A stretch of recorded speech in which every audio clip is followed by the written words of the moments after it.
ফকির মানে যার কাছে কিছু আছে।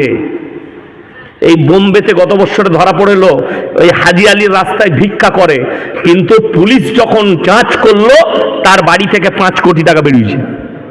ভিক্ষা করে জমা করেছে 5 কোটি। তার মানে ফকিরের কিছু আছে। আর মিসকিন মানে নিঃস্ব, কিচ্ছু নাই, ইলেম বাজারে হাটে শুয়ে থাকে, তার কিচ্ছু নাই, লোকে পয়সা দিলে তার দিনে খাবারটা জুটে, এর নাম মিসকিন। আল্লাহ তাআলা বললে তারা মিসকিনকে খানা খাওয়াইতে উৎসাহিত করে না।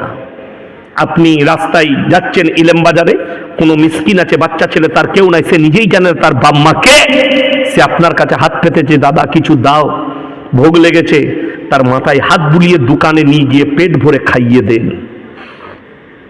মিসকিনকে খাওয়ানো হবে। তারা বলবে আমরা মিসকিনকে খানা খাওয়াইতাম না, তাই আল্লাহ আমাদেরকে জাহান্নামে পাঠিয়েছে। ওয়া কুননা নাকুদু মাআল কাঈদিন।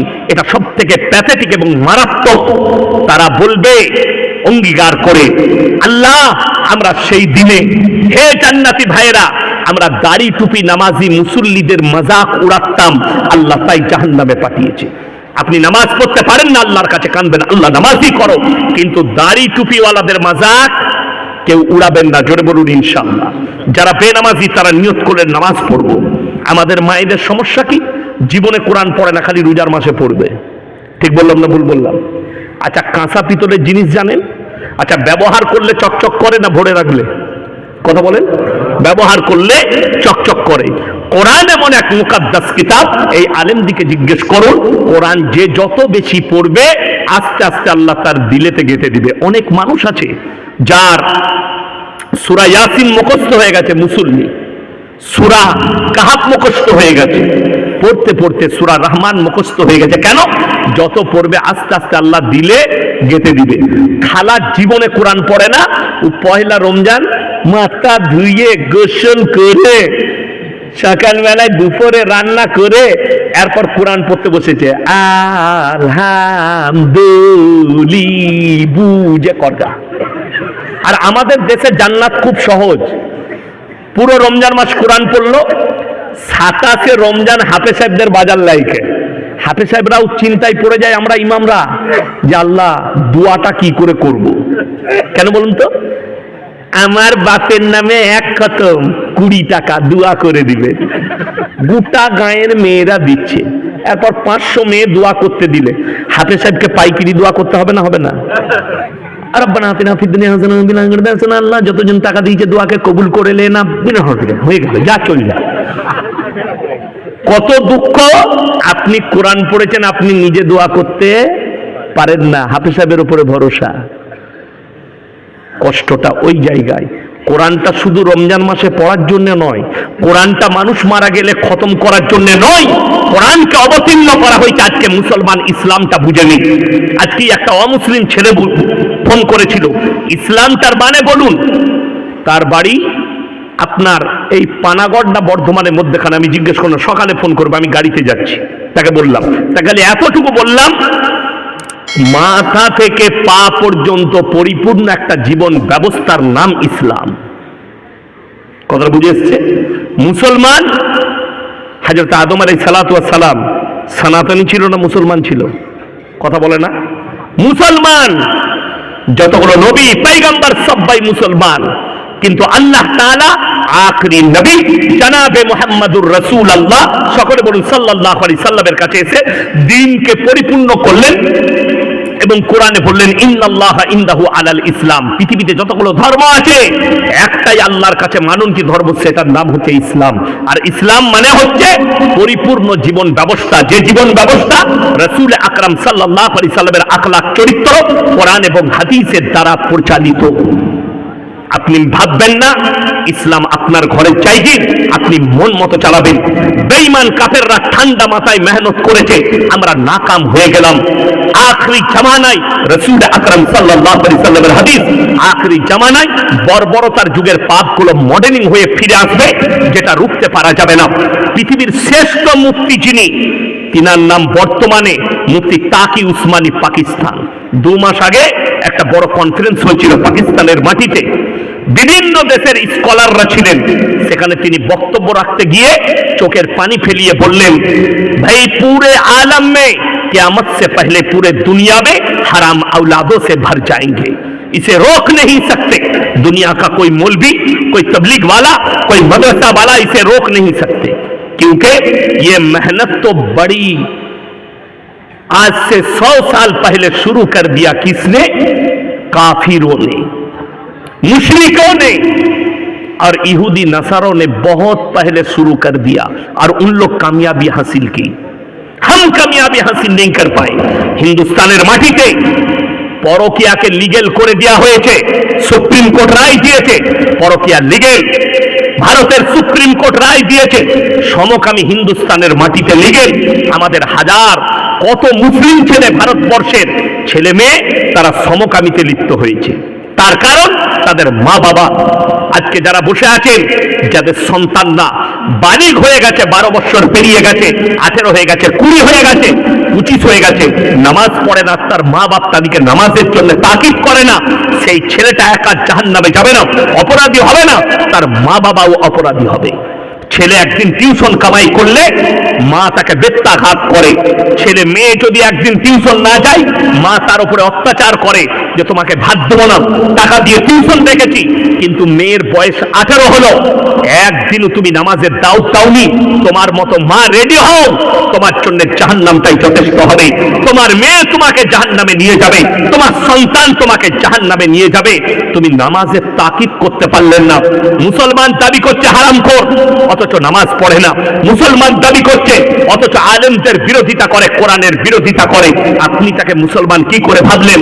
আমি চ্যালেঞ্জ ছুড়ে বলে গেলাম, যারা কোরআনের বিরোধিতা করবে, যারা রাসূলের বিরোধিতা করবে, যারা আল্লাহর বিরোধিতা করবে, তারা কখনো মুসলমান হতে পারে না। তারা মুশরিক, তারা বেঈমান, তারা কাফের। সে যদিও মুসলিম ঘরে জন্ম নেয়, মুসলমান ঘরে বসবাস করে, তারপরেও তাকে মুসলমান বলা যাবে না। এটা লেখে নিয়ে যান। বেঈমান কাফেররা কত ঠান্ডা মাথায় কাজ করেছে বলে দিই। তারা নাম রেখেছে ভ্যালেন্টাইন ডে, 14 ফেব্রুয়ারি, কাজ হচ্ছে জিনা করা। আমরা বলিনি, মিডিয়ারা বলছে কলকাতায় একদিনে 26,000 খালি নিরোধ বিক্রি হয়েছে কন্ডম জিনা করার জন্য। আপনি বোলপুর টাউনে মেডিকেল যেগুলো আছে, মেডিকেল স্টোর, তাদের কাছে সমীক্ষা করুন যে তোমার কত প্যাকেট নিরোধ বিক্রি হয়েছে, ওরা বলে দিতে পারবে। কতগুলো, কয়েক হাজার নিরোধ বোলপুরের স্টোরগুলোয় বিক্রি হয়েছে, কয়েক হাজার নিরোধ বর্ধমান টাউনের স্টোরগুলোয় বিক্রি হয়েছে। এরা নাম রেখেছে ভ্যালেন্টাইন ডে, 14 ফেব্রুয়ারি, কাজ হচ্ছে জিনা করা। এরা নাম রেখেছে রোজ ডে, কাজ হচ্ছে জিনা করা। এরা নাম রেখেছে চকলেট ডে, কাজ হচ্ছে জিনা করা। আজকে কত দুঃখ লাগে, আপনি আপনার ধর্ম ওপরে সচেতন হলেন না। বোলপুরে প্রান্তিকে সব থেকে বেশি দামি রং খেলাটা হয়, হোলিটা হয় প্রান্তিকে, এবং সেখানে যদি 5,000 ছেলে মেয়ে থাকে, 2,000 খালি মুসলিমদের স্টুডেন্ট থাকে, ছেলে মেয়ে। এটা আমি চ্যালেঞ্জ ছুড়ে বললাম। আমার জানা আছে বর্ধমান থেকে কারা আসে, কোন গ্রাম থেকে কোন মেয়ে যায়। আজকেই আমাকে একজন ফোন করেছিল, আপনার গলসি থানায় বাড়ি? জি। আপনি আপনার গলসি থানার ব্যাপারে বলুন। আপনার থানায় মুসলিমদের মেয়ে টিকটক করছে শরীর দেখিয়ে। আমি বললাম এটার জন্য দায়ী আমি নয়।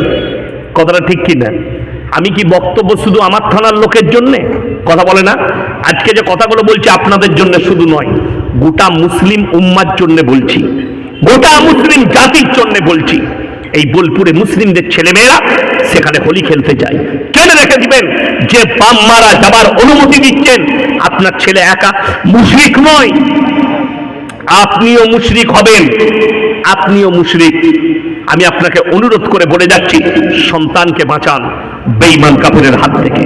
আপনি আপনার ধর্মটাকে সচেতন হন। আমার 1 লাখের বেশি জলসা ছুটছে, এতগুলো মৌলবি বয়ান করলেন, কেউ কারুর দেবদেবীকে গালি দিল? কথা বলেন, কথা বলেন। আমি এখনো পর্যন্ত কারুর দেবদেবীকে গালি দিয়েছি? আমার 1 লাখের বেশি বয়ান ছুটছে, কোন আল্লাহর বান্দা, কোন হিন্দু ভাই, কোন দলিত ভাই, কোন শিক্ষিত ভাই যদি একটা ক্লিপ বার করতে পারেন যে আপনি অমুক দেবদেবীকে গালি দিয়েছেন, বরঞ্চ আমরা মৌলবীরা বক্তব্য দিলে বলি ওয়ালা তাসুবুল্লাযীনা ইয়াদউনা মিন দুনিল্লাহি ফায়াসুবুল্লাহ আদওয়ান বিগাইরি ইলম, তোমরা তাদের দেবদেবীকে গালি দিও না, তাদের ধর্মকে গালি দিও না যারা আল্লাহ ব্যতীত অপরের উপাসনা করছে। আমার ভাই, আমার বন্ধুগণ, তারা অজ্ঞাত অবস্থায় তোমার আল্লাহকে গালি দিলে তোমার ক্ষতি হবে। আমরা নিষেধ করি, অপরন্তু আপনাকে আমি অনুরোধ করে বলে যাচ্ছি, আজকে আমি ইয়াসিন জলসা করতে এসেছি। আব্দুল হাফিজ ভাই আমাকে চিনে, ভালো কথা। আপনাদের মধ্যে যদি কেউ বলেন আপনার পরিচয় কি, আমি আমার আব্বার নাম নেব না মায়ের, আব্বার। আমি যদি আব্দুল হাফিজ ভাইকে বলি আপনার ফুল পরিচয় কি, উনি ওনার বাপের নাম বলবেন না মায়ের, বাপের। বাবা যদি কারো মারা যায় তাও কি বলে আমি মৃত অমুকের ছেলে, ঠিক কিনা? মায়ের নাম কেউ নেয় না। কেন? আল্লাহ তাআলা ইনসানের যে পরিচয় ঘটিয়েছে এটা বাপের তারা। আপনাদের এখানে ছাগল আছে না নাই? আচ্ছা, ছাগলের ছানা হলে পাঁটার ছানা বলেন না ছাগলের? হাসছেন, কার ছানা বলেন? ছাগলের। গায়ের বাচ্চা হলে ষাঁড়ের বাচ্চা বলেন না গায়ের? গায়ের বাচ্চা। আল্লাহ তাআলা জানোয়ারের পরিচয় ঘটিয়েছে মায়ের দ্বারা, আর ইনসানের পরিচয় হচ্ছে বাপের দ্বারা। বেঈমান কাফিরদের মেহনত শুনেলে এদের মধ্যে আর জানোয়ারের মধ্যে যেন কোনো ফারাক না থাকে। লন্ডন, আমেরিকা, জাপান, জার্মান, উত্তর কোরিয়া, দক্ষিণ কোরিয়া, ব্রাজিল, অস্ট্রেলিয়া, স্পেন, যতগুলো বেঈমান কাফের দেশ আছে তারা তাদের পার্লামেন্টে পাস করিয়ে ফেলেছে এরপর থেকে যতগুলো বাচ্চা পয়দা হবে তারা যদি ইচ্ছা করে মায়ের পরিচয় বাঁচতে পারবে। মা জিনা করবে, যে বাচ্চা পয়দা হবে তার বাপ প্রয়োজন পড়বে না, তার বাপের পরিচয় নয় মায়ের পরিচয়ে বাঁচবে। তাদের মধ্যে আর জানোয়ারের মধ্যে কোনো ফারাক থাকবে না। আর আল্লাহর কসম খেয়ে বলছি, ইসলামে হারাম করা হয়েছে কোন জিনিসকে? ওয়ালা তাকরাবুজ জিনা ইন্নাহু কানা ফাহিশা ওয়া সাআ সাবিলা। ব্যভিচার করা তো দূরের কথা, যে রাস্তায় ব্যভিচার হয় সে রাস্তার ধারে পাশে তোমরা যাতায়াত করো না। বর্তমানে সব থেকে দামি পতিতালয় এগুলো হচ্ছে পার্কগুলো। এক একটা টাউনে পার্ক করা হয়েছে, আমভাবে জিনা চলছে। রাসূল আকরাম সাল্লাল্লাহু আলাইহি সাল্লামের হাদিস, কিয়ামতের পূর্বে রাস্তাঘাটে এরা কুকুরের মতো জিনা করবে। কষ্টটা কোথায় বলে দিই, আপনি শুনে যান, আপনার দিমাগ খুলে যাবে। আমরা যে দেশটায় বাস করছি তাদের পরিকল্পনা, মুসলমানদের যেটুকু ঈমান বেঁচে আছে এই মৌলবীদের কারণে বেঁচে আছে, এই মাদ্রাসা মসজিদের জন্য বেঁচে আছে। এইগুলোকে গুঁড়িয়ে দাও, এদের ঈমানকে আরো তাড়াতাড়ি ধ্বংস করা যাবে। জলসা বন্ধ করে দাও, ঈমান ধ্বংস হয়ে যাবে তাড়াতাড়ি। এটা কাদের প্ল্যান? বেঈমান কাফের মুশরিকদের। তা না হলে বলে দিই, মুসলমানদের মেয়ে হিজাব পরে বোরকা পরে স্কুলে গেলে, কলেজে গেলে তাকে কেস লড়তে হয় কোর্টে গিয়ে। আমি ভারতের সুপ্রিম কোর্টের কাছে জানতে চাই, ভারতের কোর্টগুলোর কাছে জানতে চাই, যারা জজ সাহেব বসে আছে হিন্দুস্তানের মাটিতে কুম্ভ মেলায় অমুসলিম ভাইদের অনেক ন্যাংটো সাধু ঘুরে বেড়াচ্ছে, তাদের কাছে লোকে আশীর্বাদ নিচ্ছে। ঠিক বললাম না ভুল বললাম? যাই হোক, তিনারা তিনাদের ধর্ম পালন করছেন, আমি জানি না, আমি কুর্তি করছি না, কিন্তু কষ্টটা কোথায় জানেন? একটা ধর্মের মানুষ ন্যাংটো হয়ে সাধু সেজে ঘুরবে, সে তার ধর্ম পালন করছে, কিন্তু একটা মুসলিমদের মেয়ে নিজের শরীরকে ঢাকলে তাকে কোর্টে কেস লড়তে হবে। দুঃখটা এই জায়গায়, সুযোগ কে দিয়েছে? আপনি দিয়েছেন। আপনাকে যদি জিজ্ঞেস করি, ইলামবাজার টাউনে আপনি যদি সকালবেলায় যান আর আপনার বাচ্চার লোকে চকলেট কিনতে যান, চকলেটটা যদি কাগজ থেকে বার করে 1 টাকা দামি চকলেট প্লেটে করে কেউ বিক্রি করে, সেই চকলেট কিনবেন? কথা বলে না? চকলেট আপনি কিনবেন না। কেন? এতে মাছি বসেছে আর ময়লা পড়েছে, আপনি ওই চকলেট কিনবেন না। ওই চকলেটটা খুলে বিক্রি করার কারণে আপনার ইজ্জত নষ্ট হয়ে গেল। একটা 1 টাকা দামি চকলেটের ইজ্জত আপনার কাছে আছে, কিন্তু আপনার বিটির ইজ্জত আপনার কাছে নেই, আপনার বিবির ইজ্জত আপনার কাছে নেই, আপনার মায়ের ইজ্জত আপনার কাছে নেই। ইলেম বাজারে কেউ যদি কলাগুলো ছিলে বিক্রি করে, সেই কলাগুলো আপনি কিনবেন? কেন কিনবেন না? তার কারণ একটাই, মাছি বসেছে, ধুলো পড়েছে, এটার দ্বারা ক্ষতি হতে পারে, তার ইজ্জত নষ্ট হয়ে গেল কলা ছিললে। আর তোমার মা বেপর্দা ভাবে ঘুরবে, তোমার বিটি বেপর্দা ভাবে ঘুরবে। বেঈমান কাফেরদের মেহনত তো এইটাই। রাসূল আকরাম সাল্লাল্লাহু আলাইহি সাল্লাম বললেন, তোমরা পুরুষরা টাকনুর উপরে কাপড় পরবে। বেঈমান কাফেররা যতগুলো প্যান্ট তৈরি করছে সব টাকনুর নিচে। ঠিক বললাম না ভুল বললাম? কিনতে জানে ইলাম বাজারে প্যান্ট পড়ছে টাকনুর নিচে, একদম এইখানে ঝুলে আছে। আমি গত বছরে মুম্বাই যাচ্ছিলাম, তো আমার ফ্লাইটে টিকিট ছিল। তো আমি মনে মনে চিন্তা করলাম, ভাই তাড়াতাড়ি যাই। আমি বোর্ডিং পাস করাচ্ছি, দাঁড়িয়ে আছি। তো আমার সামনে একটা বিহারিদের মুসলিমদের ছেলে এমন একটা প্যান্ট পরেছে, পেছন থেকে দেখে মনে হচ্ছে খুলে পড়ে যাবে। আমি বললাম ভাইয়া থোড়া উপর করো, পিছে গড়বড়ি হয়ে যায়গি। সে আমাকে বললে হাজরত ये ডিজাইন है। মানে সালা ऐसा भी ডিজাইন का প্যান্ট निकल चुका है। তো আমি চিন্তা করলাম, এই ছেলে যদি এই প্যান্ট পরে মসজিদে নামাজ পড়তে ঢুকে, তার পেছনে যদি কেউ থাকে, ও তো সিজদায় গেলে পেছনে যে আছে তার নামাজ হবে না। কেন, এই তো আলী বাবার গুফা দেখতে পাবে, নামাজ একবারই শেষ। বেঈমান কাফেররা চেয়েছে, কাজ হয়ে গেছে, এরা এই প্যান্ট পরছে। মহিলাদের জন্য টাকনুর নিচে কাপড় পরতে হবে, রাসূল বলেছেন। আর বেঈমান কাফেররা সালোয়ার বার করেছে, প্রত্যেকটা মেয়ে এইখানে কাপড় পরছে। ঠিক বললাম না ভুল বললাম? স্বামীর মোটরসাইকেলে যাচ্ছে, বাপের মোটরসাইকেলে, গার্লফ্রেন্ডের মোটরসাইকেলে, এইখানে আবার অনেকজন কালো সুতো বেঁধেছে। বলছে এটা কেন বেঁধেছিল? বলে লজ্জা লাগবে না? গলায় বাঁধলো, মরবি না। কে বুঝাবে এদিকে? এই সমাজটা অর্ধেক শেষ করেছে কারা? মায়েরা। হাদিসুন নিসাই। গত বছর মুর্শিদাবাদের রেজিনগরের একটা ছেলে ফোন করে বলছে, হুজুর আমাবস্যার রাতে কি বিয়ে করা যাবে? আমরা কেন রে? আমার দাদি বলছে যাবে না।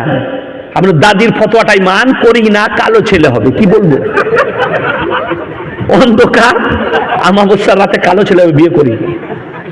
আজিব আজিব ফতোয়া। রবিবার বাঁশ কাটতে নাই, ফতোয়া কার? বলে ফুপুর না হলে দাদির। আল্লাহ মাফ করুন। সবাই নিয়ত করুন তো রমজানের 30টা রোজা রাখবো, জোরে বলুন ইনশাআল্লাহ।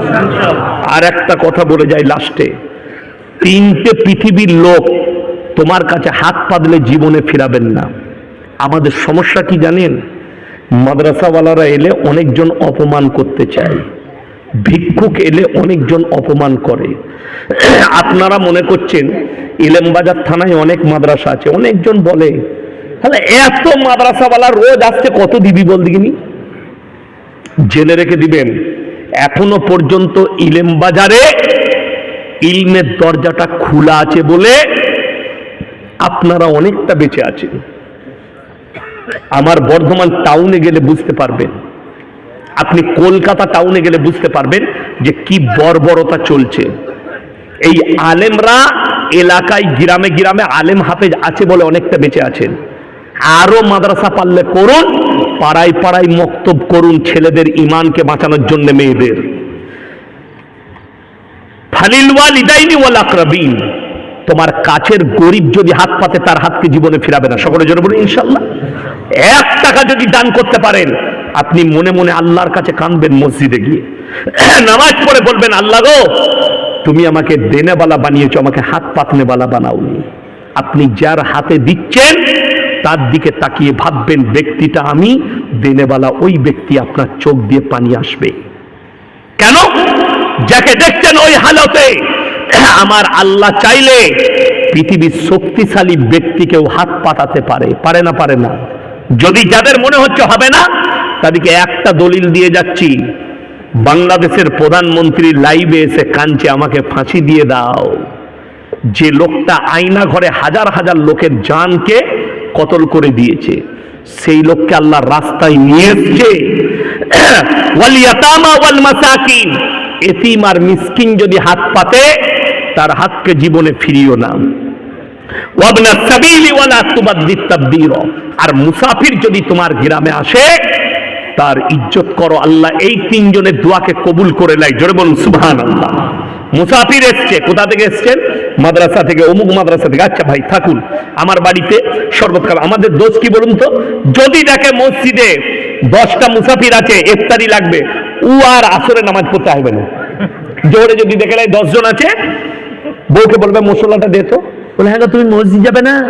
না না, 10টা মৌলবি আছে, কাকে ইফতারি করাবো, এখনই আমাকে ইমাম সাহেব বলবে একজনকে করাও, ওই জন্য যাবই না। সে কত নেকি পাবে বুঝতে পারছেন?